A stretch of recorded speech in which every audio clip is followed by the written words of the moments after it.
जयसेनाचार्यांची टीका जी आहे ना 9-10 गाथेच्या खाली त्या जयसेनाचार्यांच्या 2 गाथा प्रक्षिप्त आहेत त्या आता घेऊ आपण.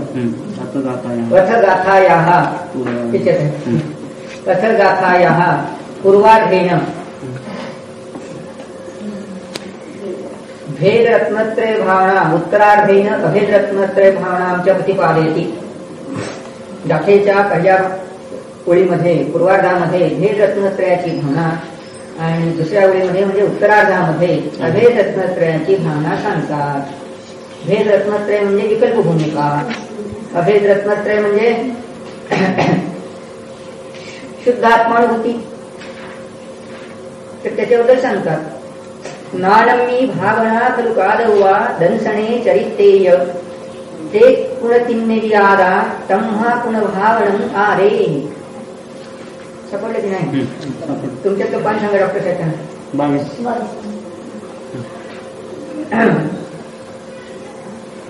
तर इथे काय सांगतात? भावना कर्तव्य आहे, कादव्वा करणे योग्य आहे. कुठे? नानम्मी बोर्डमध्ये छापली घेत जातात, आकडायला जातात. जयसेनाचार्यांच्या अनुक्रमणीप्रमाणे आकडायला जातात. नानम्मी आहे ना, विषय काय दिला हे का नाही? नानम्मी दंसणे चरित्रे काय झाले? सगळे सप्तमी एकवचन. मग भावना कादव्वा करावी कशाबद्दल? ज्ञानाबद्दल, दर्शनाबद्दल, चारित्राबद्दल. म्हणजे हे विषय सप्तमी आहे त्याच्याविषयी, मग ज्ञान दर्शन विषयी भावना करायची आहे. मग त्याचं काय केली? माहिती केली, त्याचं चिंतन केलं, त्याचा विचार केला, माहिती करून घेतली. द्रव्याची भेद रूपाने माहिती करून घेतली, द्रव्य भेद रूपाने समजून घेतले. म्हणून त्याला काय म्हटले जाईल? सद्भूत व्यवहारण्याचा विचार झाला, विकल्प राहिला. मग ते तिन्ही मिळून काय आहे? ते पुनतिन्निर्यादा. तिन्ही देखील आत्माच आहे. ज्ञान, श्रद्धा, चारित्र हे ज्याच्यामध्ये आहे असं ते ध्रुवस्वरूप आत्मद्रव्य. त्या आत्मद्रव्याबद्दल भावना कर. नाही का? आत्म्याविषयी भावना कर, स्वतःमध्येच तू भावना कर.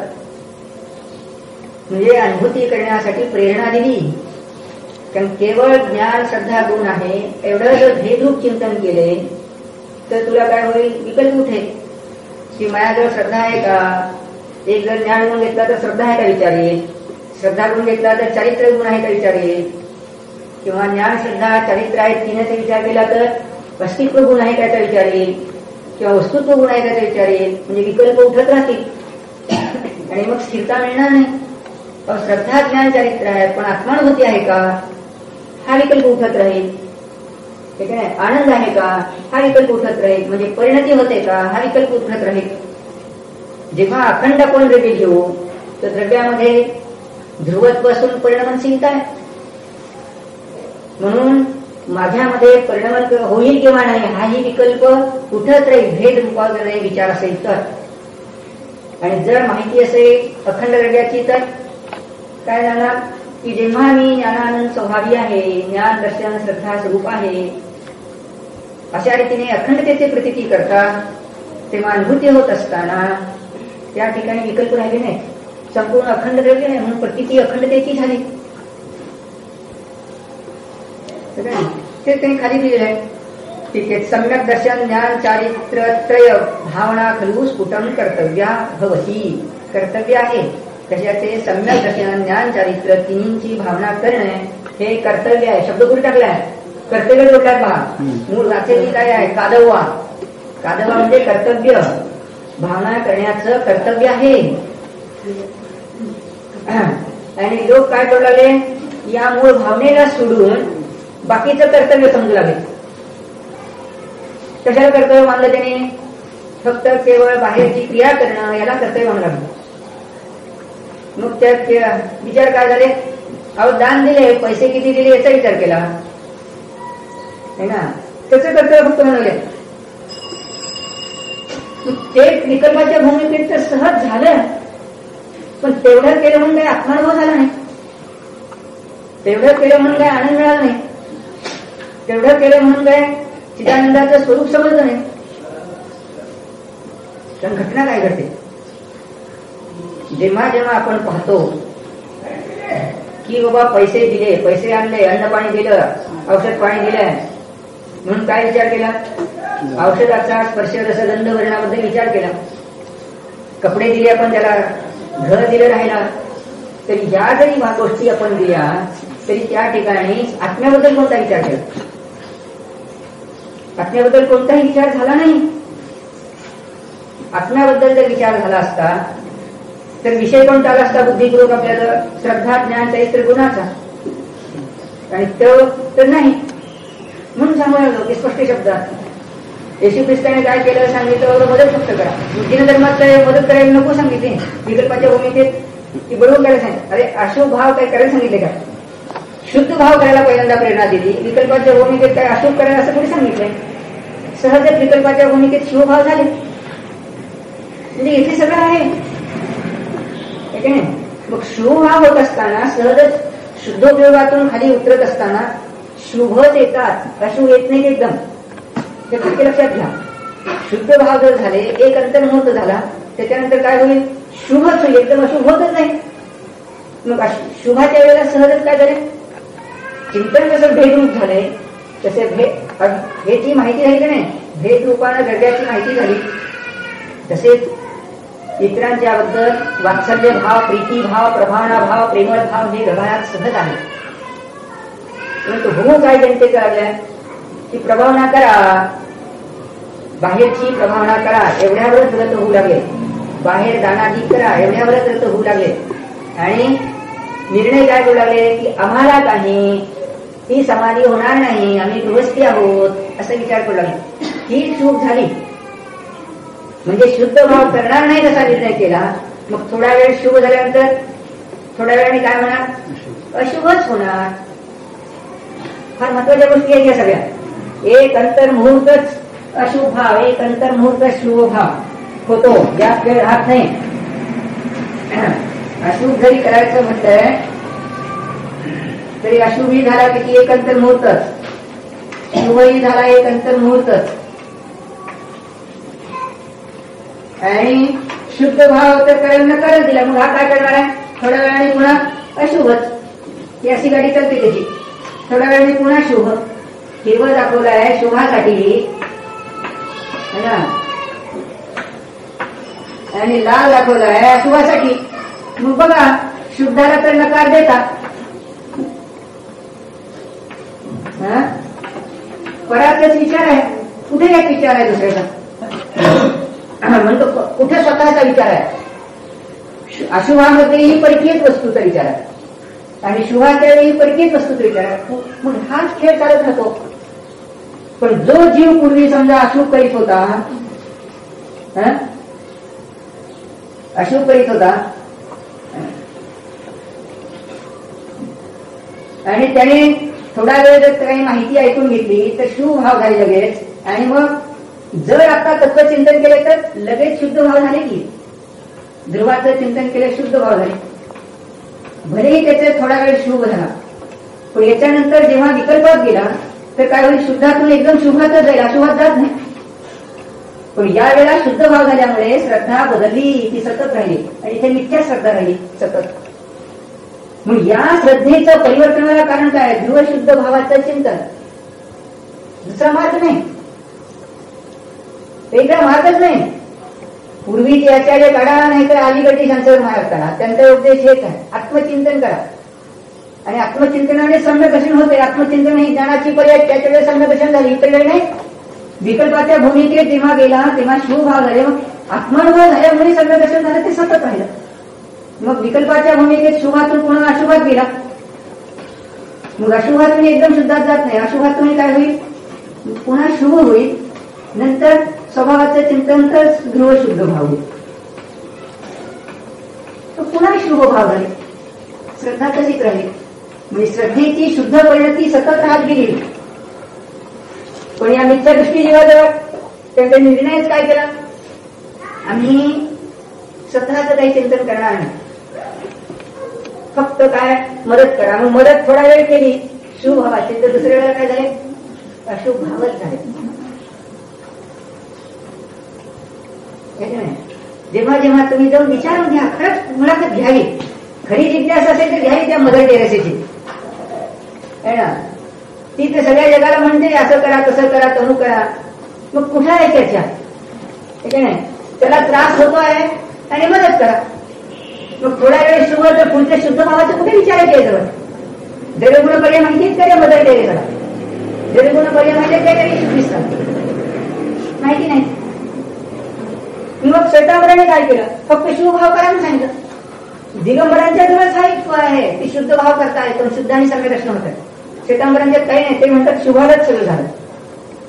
मग परधर्मात गेला की नाही, परधर्मात गेला की नाही महत्वाचं नाही, वस्तुस्वरूपाच्या विरुद्ध गेला की नाही पहिल्यांदा पाहायचं. हा लक्षात घ्या, वस्तुस्वरूपाच्या विरुद्ध गेला म्हणून काय झालं की कधीच त्याला समाप्त होणार नाही. कारण शुभ न शुभ एवढंच करणार ठरवलं, शुद्ध भावच करणार नाही, आत्म्याचं चिंतनच करणार नाही, तर कधीही त्याला सम्यक दर्शन होणार नाही. बघा, थोडा वेळ तुमचे गृहस्थीतले जरी काही अशोक झाले तरी पंचपरमेष्ठीचं स्तवन केलं, दृढगुण पर्याय समजून घेतले, शुभ भाव झाले. शास्त्र स्वाध्याय झाला, शास्त्र माहिती करून घ्यायचा प्रयत्न केला, शुभ भाव झाले.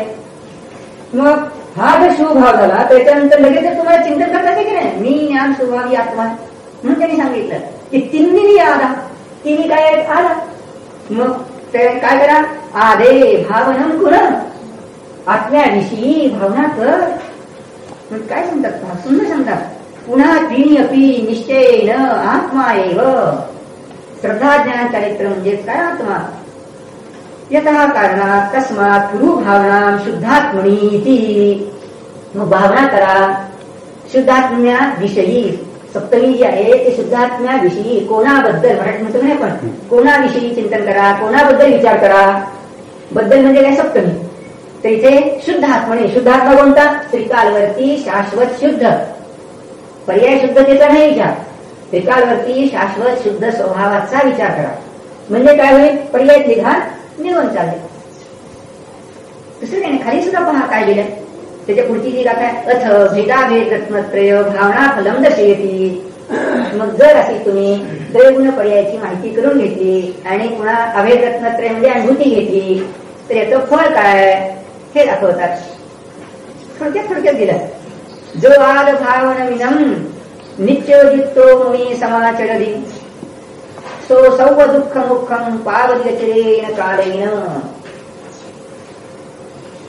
काय केलं, जो आद भावनम विनम, जो आत्म्याच्या इनम या भावनेचं काय प्रत्यक्ष रूपानं नित्य वर्तन करतो, समाचरती युक्त होतं की नाही, तो मुनी काय करतो, सर्व दुःखाचा क्षय करतो. किती वेळात, अचिरेण कालेन, लघु काळात, थोड्या वेळात. पहा खाली दिले टीकेत सुद्धा, या करता आत्मभावना विमाम नित्योदतः सन मुनी तपोधना समाचरती सम्यगाचरती भावयती.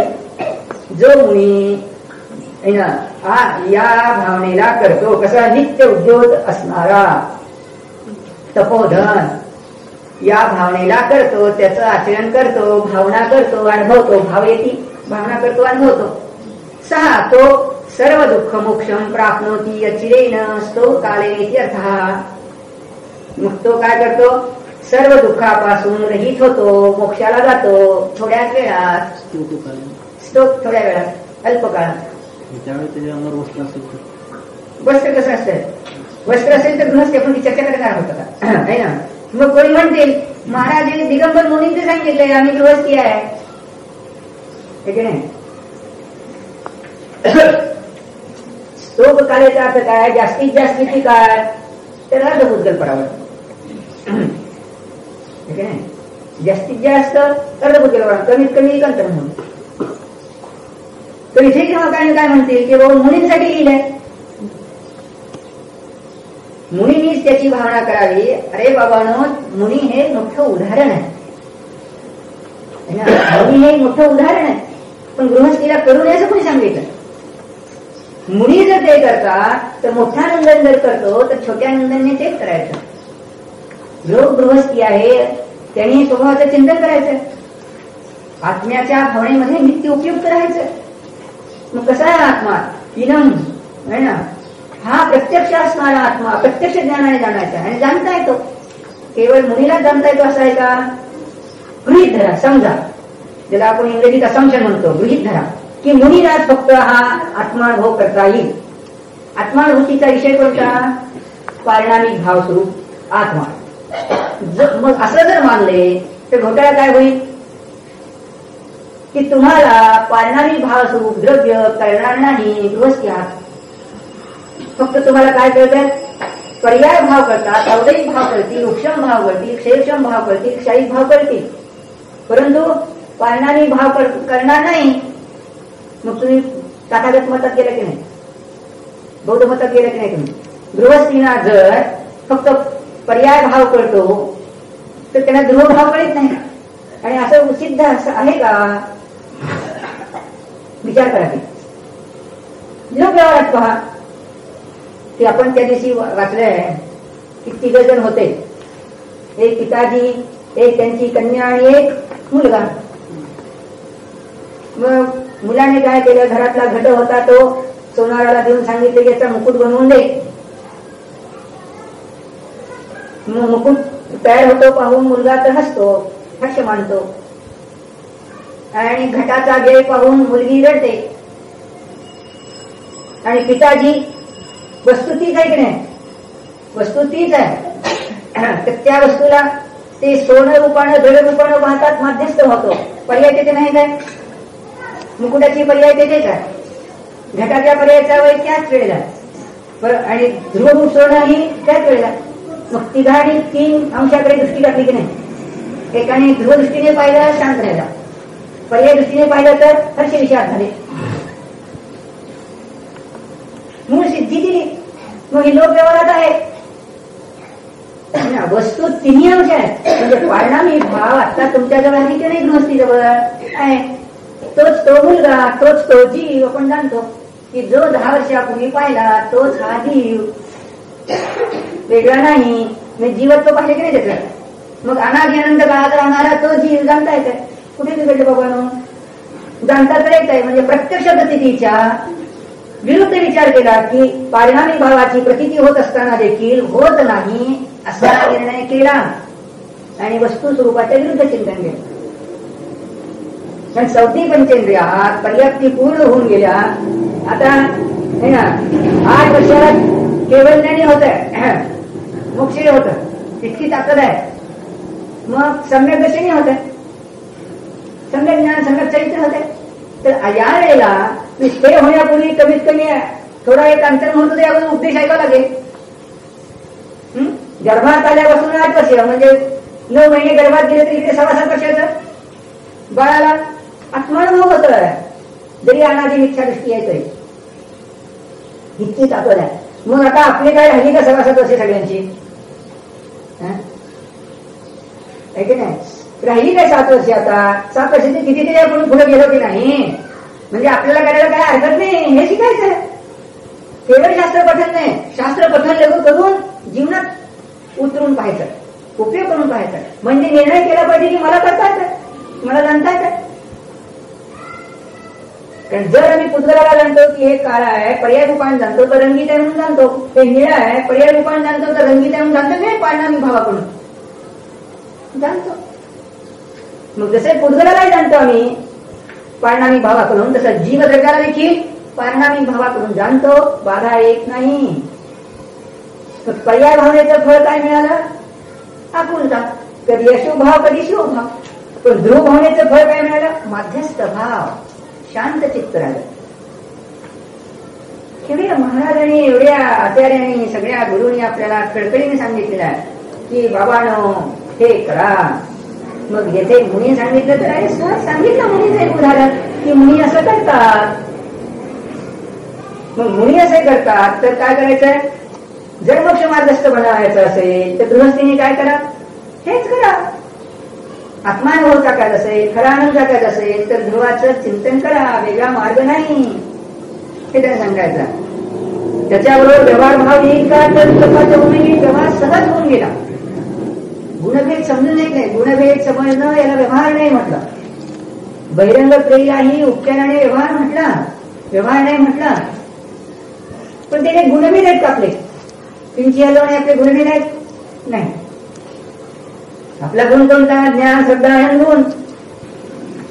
पिंची त्यावेळेला मुनी करून विकल्पाच्या भूमिकेत सहज हलवली गेली. परिमार्जनादी कार्य केले गेले, या समिती आधी सहज पालन केले गेले. गृहस्थी करूनही सहज देवपूजा, गृहपास्ती वगैरे जे आहे, 6 क्रिया ज्या आहेत त्या झाल्या. मग त्यात मुख्य क्रिया कोणती? मुख्य क्रिया आत्मचिंतन. मुख्य क्रिया कोणती? तर आत्मानुभव करणे. मग आत्मानुभव करा म्हटलं तर मध्यंतरी काय झालं? सहजच व्यवहार नाही आला.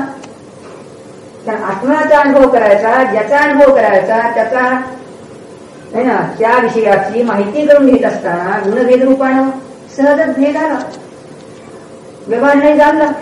पण व्यवहार नाही जाणून तेथे रंगायला सांगितलं नाही. प्रतीती कोणती करायची?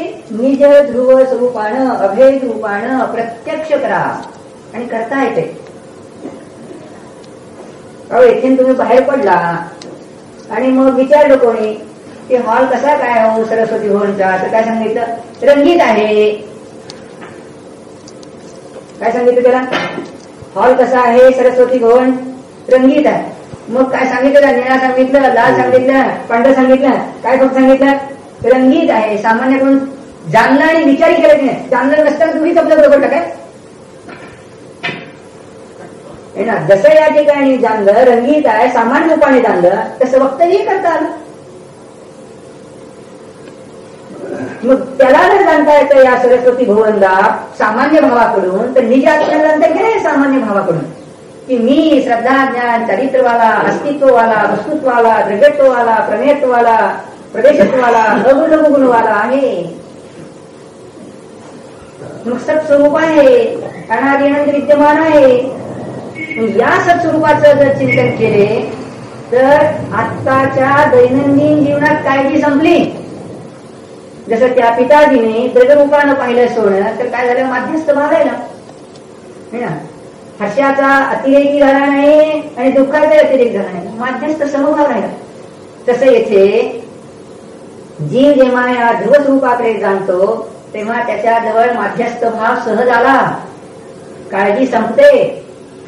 केवळ हे मुनींनी करायचंय. म्हणजे काय? मुनींनीच फक्त आनंदी जगायचं आणि तुम्ही गृहस्थांनी दुःखी करायचं. नाही शक्ती. समजा एखाद्या जीवाची काय व्रत घेण्यासाठी शक्ती नाही, व्याधी आहे, काही त्रास आहे, सहन तेवढं काही होण्यासारखं नाही. पुन्हा पुन्हा पाणी प्यावं लागतंय, खावं लागतंय, शारीरिक शिथिलता आहे, त्याला काही करणं शक्य नाही. मग तो म्हणाला मी गृहस्थी आहे, मग मला काही आहे की नाही की मी आपलं दुःखातच जगायचंय. त्याला सांगितलं बाबा तू गृहस्थी असला, आजारी असला तरी तुला आत्ताही आत्मानंद चाकता येतो. तो म्हणाला मला काय आता पडूनच राहावं लागतंय, सगळे हाडं असे होऊन गेलेत, ते काही बसता सुद्धा येत नाही. अहो काय झाली व्याधी, त्याला काय करणार? त्याला जर बसतं शक्य होत नाही, मग त्याने काही दुःखी जगा फक्त विचार करा. नाही जेव्हा केव्हा म्हणतील ना की फक्त आम्ही बसूनच किंवा खडगासनातच अपमानव होईल, ते चूक आहे. कोणतेही आसन चालतंय. पद्मासन असू द्या, अनुपद्मासन असू द्या, पोहलेलं असू द्या, झोपलेलं असू द्या, कोणतेही आसन चालतंय. महापुराण आहे ना, महापुराण जिनसेन आचार्यांनी महापुराण लिहिलं आहे. आदिनाथांचं चरित्र लिहिलंय, त्याच्यानंतर बाकीच्या 30 तीर्थंकरांचंही चरित्र आहे. 30 तीर्थंकरांचं म्हणजे एखादं 24 तीर्थंकरांचं. तर त्या महापुराणामध्ये त्यांनी दिली आहे 21वा पर्व आहे, अध्याय, त्या ध्यान पर्व आहे.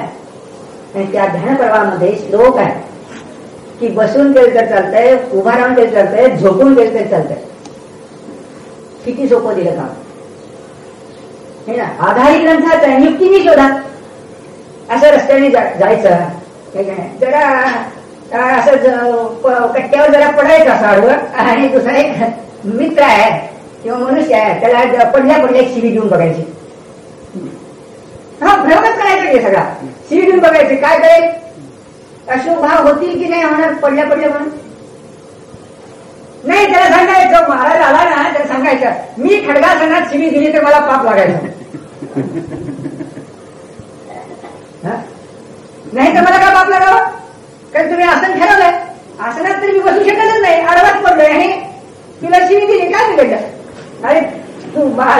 लागली की दुःख झालं की महत्वाचं नाही, पण शिवी देण्याचे तुझ्या आडव्या पडलेल्या अवस्थेतही जो भाव झाला तरी पाप बंद झाला. मग बसून जर तुम्ही पडल्या तुम्हाला शुभ भाव करता येत नाही. समजा कोणी तिथे पडला मनुष्य, तुम्हाला उठून जाता येत नाही आणि दुसऱ्या तुम्ही सांगितले तेव्हा तो तिथं मनुष्य पडला आहे, त्याला जरा हात देऊन जरा उभं करा, मदत करायची. भाव शुभ भाव झाले की तिथे अशुभ भाव झाले, शुभ भाव झाले. पडल्या समजा तुम्हाला तिथे वाटलं आणि काय एक मनुष्य आहे तुमच्या हातात काही केळी होती आणि त्याला काय लहान पोरगा भूक लागलेली आहे ना, तर त्याला काय झालं, तू घे बाबा केळ खा. मग शुभ भाव झाले नाही. मग तुम्ही पडल्या नामस्मरण केलं तर चूक झाली नाही. तर मग दुसरं जीवन तू धारण लगेच घासतो. शंकर महाराज त्यासाठी बसूनच होते का? संध्याकाळच्या वेळी बुजुर्ग मंडळी आहे तिथे, वयोवृद्ध मंडळी, दक्षिणाला गेला तरी नाही गेला होता बाबा. मग सारखं बसूनच होते का? कधी पडून होते का त्याच्यावर? मग काय पडले म्हणून त्यांचं पाप झाले? अरे थोडा वेळ आत्मचिंतन, थोडा वेळ स्वभावाचं चिंतन, थोडा वेळ तत्वचर्चा, पडल्या करीत होते. पडल्याही भगवती आराधना वगैरे बाकीचे ग्रंथ कोणी वाचून देणार होते, बाधा कुठे आली? मग शुभभाव झाले. मग त्यांच्या जीवनात झाले तर आपल्या जीवनात काय बाधा आहे? आपणही जर एका वेळेस पोहोडलो असलो तरी शुभभाव येतात. मग शुभ आणि अशुभाचा विषय परकीय आहे. आणि मग पडल्या स्वभावाचं चिंतन करता येईल की नाही? कुठे बाधा आली? मी चिदानंद स्वरूपी आहे, वस्तू स्वरूप जाणून घेऊन पडल्या सुद्धा चिंतन करता येत आहे. असं लिहिलं आहे त्या लघुतत्वस्फोट मध्ये. आता कोणता श्लोक एकदम पाना आठवत नाही, थोडीशी जरा बुद्धी थोडीशी छुटी आहे, पण त्यात आहे, त्यात तुम्ही पानं चढून बघा. आता ते श्लोक दिला एका ठिकाणी असं लिहिलं आहे, बहुधा तिसरा वगैरे अध्याय असेल, परंतु त्यात असं लिहिलं आहे की तू शवासनात पडलेला आहेस, कोल्हापूरने तुला खाल्लं सुद्धा, शवासन झोपलेल्या अवस्थेत आहेस. मग त्यात तुझं ध्यान झालं असं लिहिलंय, त्यात स्तुती आहे. मग आपण त्यांचं ध्यान होतंय म्हणजे त्यांना झोपली, पण आम्हाला सगळं काय खडकासनातच बसलं पाहिजे, खडकासनात उभं राहिलं पाहिजे, बसलंच पाहिजे, तरच असं काय? असं नाही बाबा, कोणतंही आसन चालतंय. अहो एखादा समजा असा पाय आहे, त्याला आता काय तिथं ऑपरेशन करून सरळ घरात ठेवायला दिलं, कधीच त्याला मांडी घालता येणार नाही. मग आता त्याला काय करायचं? बसल्या एक पाय मांडी घालता येतं, एक पाय असं सरळ ठेवायचं. तरी काय करायचं? त्याला चिंतन करता येईल की नाही? करता येईल. अहो एखाद्याला समजा पाय काहीतरी इकडे झालाय, त्याला नीट उभं राहायला येत नाही, तर त्यांनी काय करायचं? आहे असलं तू बसता येईल की नाही त्याला? काय बाधा आली बाबानो?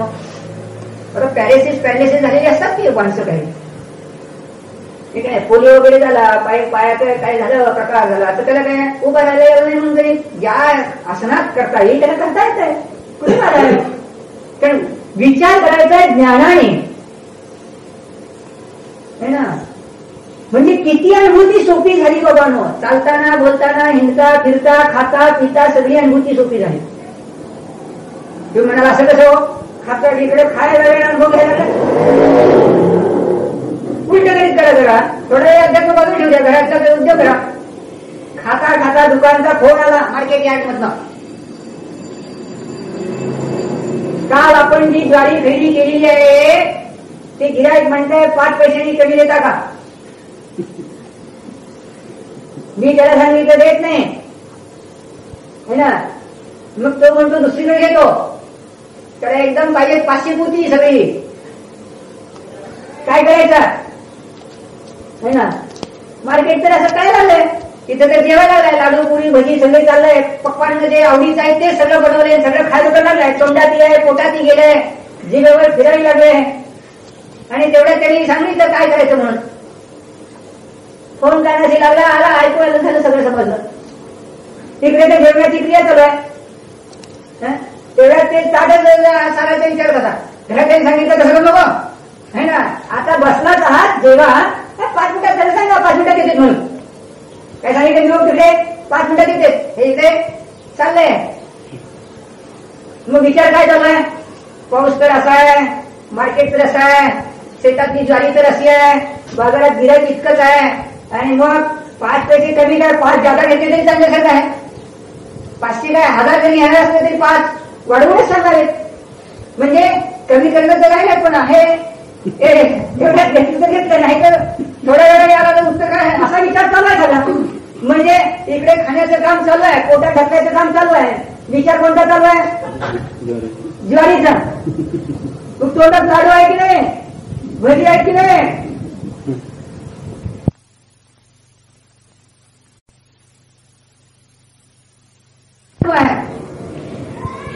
स्वभावाचं वेगळं लगेच होतं.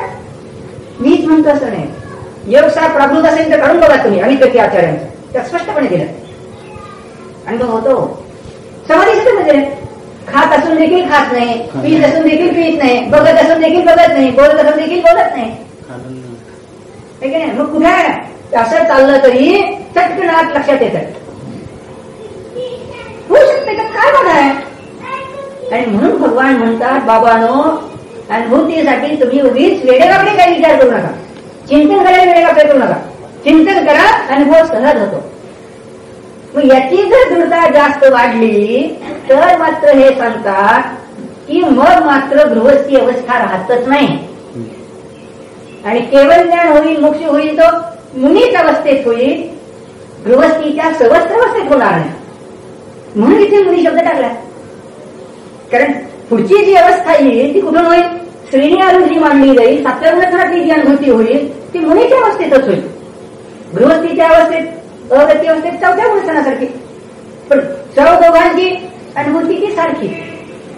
या अपेक्षेनं जातीपेक्षा सारखे आणि दृढतेच्या अपेक्षेनं फरक आहे. 4थ्या गुणस्थानातली जगण्य दृढता, 5व्या गुणस्थानात त्याच्याची आणखी दृढता वाढली, 7व्या गुणस्थानात आणखी दृढता वाढली, 8व्या गुणस्थानात आणखी दृढता वाढली. याची दृढता वाढत जाते पुढील गुणस्थानात. मग 7वं गुणस्थान मुनीलाच होईल, गृहस्थीला नाही. पण आत्मानुभव जर असं म्हणाल की मुनीलाच होईल ते चूक होईल. तो गृहस्थी की अवस्थेत होतो. कारण सम्यक दर्शन 4थ्या गुणस्थानातच होते, अगती अवस्थेत होते. म्हणून म्हणतात बाबांनो जागे राहा. की कशासाठी करायचं आहे ना, त्यातला शब्द महत्वाचा आहे. सर्व दुःख नष्ट होते. मोक्ष होतं म्हणजे काय?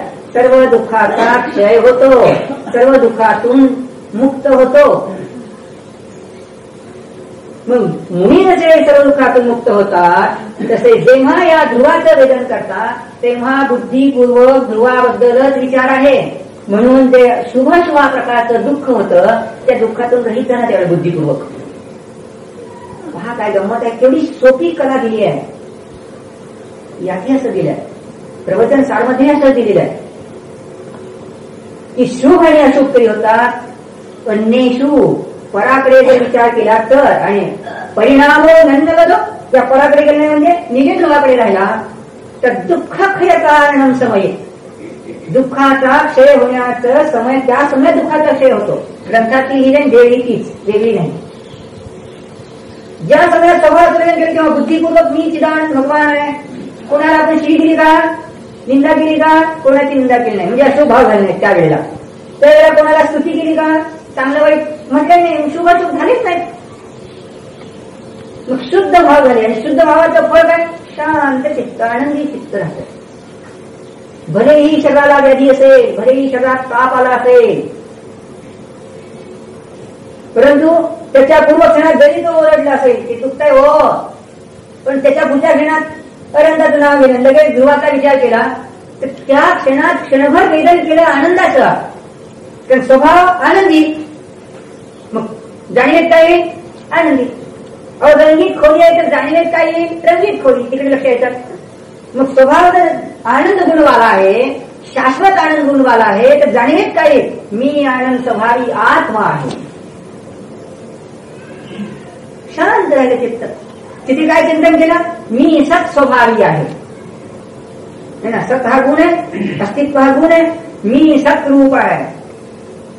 मग जरी त्या ठिकाणी घटिका मोजायची वेळ आलेली आहे, शरीर सुटायची वेळ आलेली आहे, तरी देखील मी सच्चिदानंद चित आनंद सत्वाला आहे असा विचार झाला. म्हणून काय? माझं अस्तित्व शाश्वत आहे. म्हणजे शरीर सुटून जाणार, मी मरणार या पर्यायाकडे लक्ष गेलं नाही, मरणाची भीती वाटली नाही. संलेखन झाली. सच्च लेखन म्हणजे सच्च संस्कार होता. खडू लिहिले की नाही? म्हणजे खडूचा ठेया रंग उमटला. तसं सत्च चिंतन केलं, लेखन केलं म्हणजे चित्ताने सत्च चिंतन केलं, संलेखना झाली. लोक उलट फक्त वाचतात चरणायोग पद्धतीने. कृषी करायचंय, शरीर वाढवायचंय. मग झाडाचं सुद्धा उन्हात वाढलं किंवा शरीर, पाणी आता कमी पडलंय तर पुष्कळ झाडं झुडपं वाढली, पुष्कळांचं धान्य पेरलं होतं पण त्याला आलं नाही, वाळून गेली ती. मग सगळ्यांना मोक्ष झाला असेल नाही? मग का नाही झालं मोक्ष? चिंतन नाही केलं त्यांनी. मग आपण चिंतन केलं तर आपल्याला मोक्ष होतो. केवळ शरीर वाढवणं हे महत्वाचं नाही. तिथे जरी सांगितलेलं आहे की शरीर सोडतायचं आहे, हे आहे विकल्प. शरीर कृषी आपण मूळ कशाय कृषक राहायचं. मग कशाय कृषक घालायचे म्हणजे काय? चिदानंदात प्रयत्न करायचंय. अंधकार घालवा म्हणून सांगितलं तर काय करणार? दिवा लावणार. की नुसतं आपलं खोलं टोपले आणले, खोली आहे अंधाराची म्हणून पाट्याच्या पाट्या भरून बाहेर आणायला लागले. जी तिथे काही उजेड केला नाही, छोटासाही दिवा लावला नाही तर अंधकार जाईल का? नाही जाणार. मग कशाय रूपी अंधकार, विकार रूपी अंधकार घालवायचं असेल तर सम्यज्ञान रूपी ज्योती पेटवा. स्वस्वरूपाचं चिंतन करा. स्वस्वरूपाचं चिंतन केले की पराबद्दलचे विचार नाहीसे पावले. कारण एका समयातच काय? उत्पाद व्यय, पूर्व पर्यायाचा व्यय आणि नवीन पर्यायाचा उत्पाद. मग मी स्वभाव स्वरूप आहे असा विचार केला, पराबद्दलचे विचार नाहीसे पावले. प्रयोग करून बघा तेव्हा दुःख होत आहे. पोराकडे लक्ष केलं तर विचार येतो, काय करावं, अजूनही शाळेत गेला नाही असला विचार आला. कधी अभ्यास करतो, कधी करीत नाही, काळजी वाटली, पुढं कसं करेल, काळजी वाटली आहे की नाही, चाललं की नाही काळजी. ते पराकडे लक्ष केल्याबरोबर काळजी सुरू झाली की नाही, तर वेगळा समय लागला, त्याच समयात मग काय करावं काय नाही झालं, नमोकार मंत्र म्हटला आणि पुन्हा मग इकडे तर शुद्ध भाव करीतच नाही. तर पुन्हा पोराची काळजी नाही, तर पोराचा विषय सुटला समजा, पोरीची काळजी, पोरीचा विषय समजा नमोकार मंत्र म्हटला. पुन्हा दुसरा विषय दुकानात आला, घरात आला, काय करावं, घर असं झालंय, काळजी सुरू झाली आहे की नाही. म्हणजे पराचा विचार केला की काळजी लगेच लागते. स्वतःचा विचार केला तर काळजी काय आहे? मी सच्चिदानंद आहे, शाश्वत आहे, शांत आहे चित्त. पोराकडे सत्रूपानं पहा है ना. पोराकडे जर आपण सत्दृष्टीने पाहिलं तर तोही अनादी अनंत आहे की का काळजी आपल्याला. त्याचं उत्पादन ध्रुव आहे की नाही, त्याच्यात त्याचा परिणाम होणार, तो शाश्वत राहणार. तेव्हा आपल्याला काय काळजी, आपलं काय घेणं घेणं त्याचं काही नाही. शांत राहिलं चित्त म्हणजे वस्तुस्वरूप जाणं, चित्त अगदी शांत राहतात.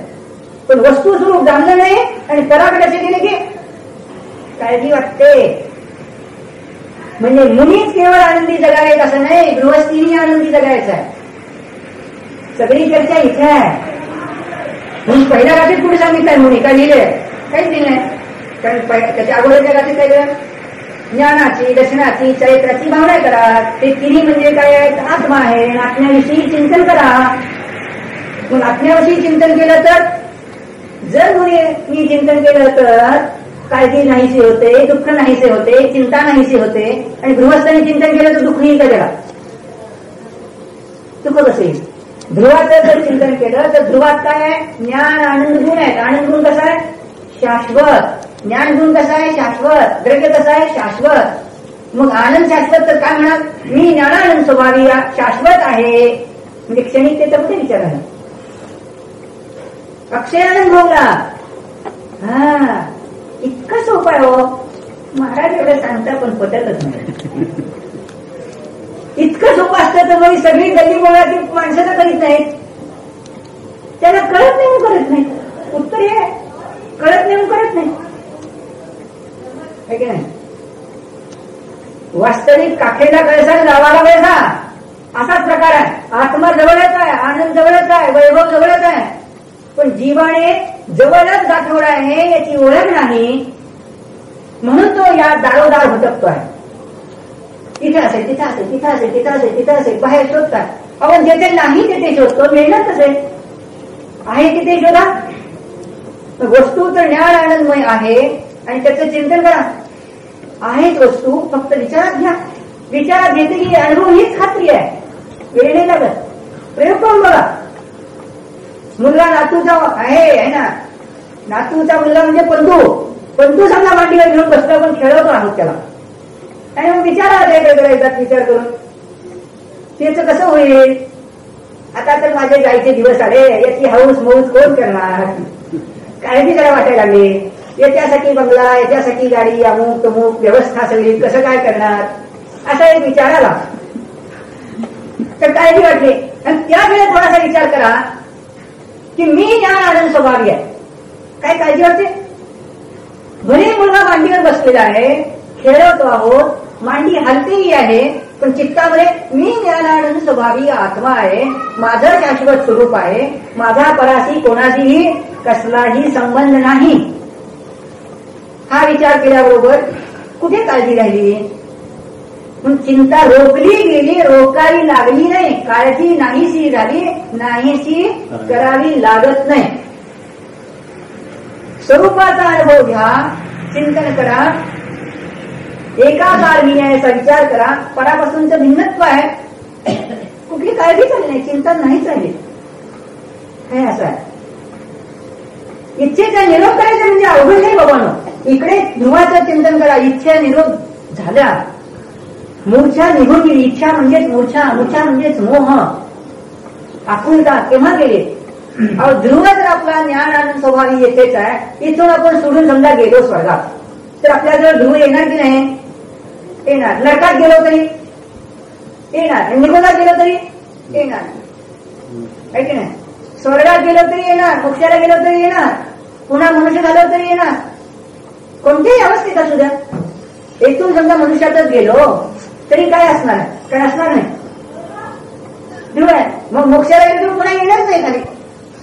एवढंच पर्याय सतत सिद्ध होत गेला. पण ध्रुव कधी संपलाय का. मग ध्रुव स्वरूपी म्हणजे मी, याचा एवढा विचार फक्त करायचा, भावना करा, है ना.